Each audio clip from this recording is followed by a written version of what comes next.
তাবিথা আর jet কি পারবে বাচ্চাদের হাড্ডিগুলো নিয়ে এই পিশাচদের হাত থেকে বেরোতে? এলজিন কি তবে জেনে গিয়েছিল পিশাচদের লিডারের আসল রূপ? এদিকে পিশাচদের লিডার কি সফল হয়েছিল তার পরিকল্পনায়? দেখা যাক তবে আজকের পর্বে সবকিছু।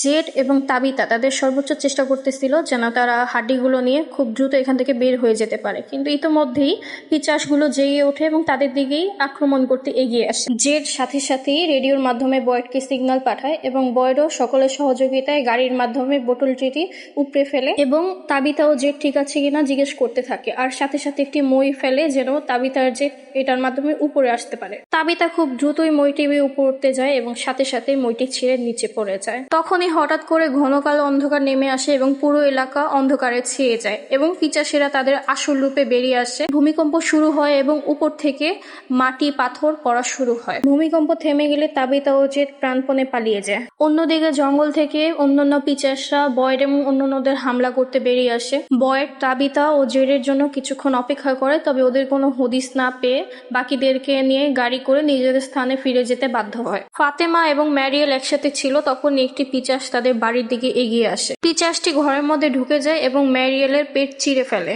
এবং তারপর একটি হাসি দিয়ে স্থান ত্যাগ করে। ক্রিস্টি এবং বাকিরা খুব দ্রুতই নিজেদের স্থানে ফিরে আসে এবং এসে ম্যারিয়েলকে খুবই রক্তাক্ত অবস্থায় দেখতে পায়। এর কিছুক্ষণের মধ্যে ম্যারিয়েলের মৃত্যু হয়। পিশাচদের লিডার এলজিনকে তার দলে নিতে চায়, তবে এলজিন তার পূর্বের ভুলের মতো আর কোনো ভুল করতে না চাওয়ায় সে পিশাচদের দলে আসতে চায় না এবং এজন্য পিশাচদের লিডার তাকে মেরে দেয়। যে স্থানে পূর্বে বটলটি ছিল ওই স্থান থেকে হঠাৎ করে খুব জোরে বজ্রপাত হওয়া শুরু হয়, যেটা এর আগে কখনো হয়নি।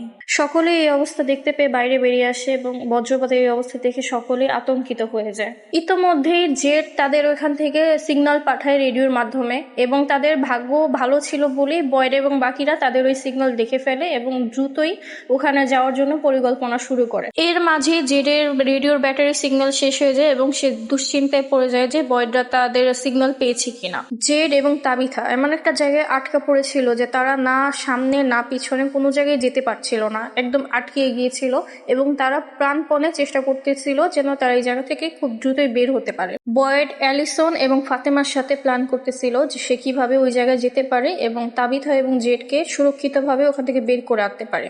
তখন অ্যালিসন এবং ফাতেমা বয়েডের সাথে যেতে চায় এবং ফাতেমা তখন তাকে একটি সত্যি কথা বলে যে যখন পিশাচ তার আশেপাশে থাকে তখন সে সেটা অনুভব করতে পারে। দর্শক, এখানে একটা টুইস্ট আছে ফাতেমার, যেটা আমরা কিছুক্ষণ পরে জানতে পারবো। হেনরি বয়েডের অফিস থেকে একটা গান চুরি করে, কারণ সে তার ভ্রমে দেখেছিল যে সে যদি ভিক্টরকে এখানে মেরে দেয় তাহলে সে নাকি তার আসল জীবনে ফেরত যেতে পারবে। এজন্য সে ভিক্টরকে মারার জন্য গান রেডি করে। তবে ভিক্টর কোনো মতে তাকে বোঝায় যে এই জায়গায় যত ভ্রম হয় এগুলো সবই নকল এবং ওগুলো এই জায়গারই তৈরি করা ভ্রম। এদিকে বয়েড অ্যালিসন এবং ফাতেমাকে নিয়ে ওই গুহার সামনে আসে এবং তাদের আগে থেকে বলে দেয় যদি কোনো ক্ষতির আভাস পায় তারা যেন নিজেদের জীবন নিয়ে পালিয়ে যায়। বয়েড এলিসন ও ফাতেমাকে নিয়ে গুহায় ঢুকে জেড এবং তাবিথাকে খুঁজতে থাকে। তাবিথা হঠাৎ একটা খুলি হাতে নেয় এবং তখন সে রিয়েলাইজ করে যে এই খুলিটা হচ্ছে ওই বাচ্চাটারই খুলি ছিল। হঠাৎ করে বয়েড তাবিথা ও জেডের শব্দ পায় এবং দ্রুত পায়ে ওদের কাছে পৌঁছায়। খুঁটিগুলো এত শক্ত করে মাটির সাথে আটকানো ছিল যে কোনোভাবেই ভাঙা যাচ্ছিল না। তখন বয়েড তার পকেট থেকে গান বের করে শুট করে খুঁটিগুলো ভেঙে ফেলে। শব্দ পেয়ে পিশাচগুলো জেগে ওঠে এবং ওদের দিকে এগিয়ে আসতে থাকে এবং তখনই এই পর্বের সবচেয়ে বড় টুইস্টটা রিভিল হয় যে ফাতেমাও একটা পিশাচে পরিণত হয় সকলের সামনে। কোনো উপায় না পেয়ে ফাতেমাকে ছেড়ে সকলে প্রাণপণে দৌড় দেয় এই গুহা থেকে বের হওয়ার জন্য। পর্বের একদম শেষে দেখা যায় যে সাদা শার্ট পরা বালক এবং পিশাচের লিডার একসাথে কথা বলতেছিল যে এবার কে জিতবে। তখন সাদা শার্ট পরা বালকটি বলে ওঠে যে তার মনে হচ্ছে এবার পিশাচদের লিডার জিতবে না। এর মধ্য দিয়ে ফ্রম সিজন 4-এর সর্বশেষ এপিসোডটি শেষ হয়। তো দর্শক বলবেন বাংলা এক্সপ্লেনেশনটা কেমন হলো, আর পরের সিজনের জন্য আবার আরও 1 বছর অপেক্ষা করতে হবে। আপনাদের অনুভূতি কেমন ছিল এই সিরিজটি দেখার পর অবশ্যই কমেন্টে জানাবেন।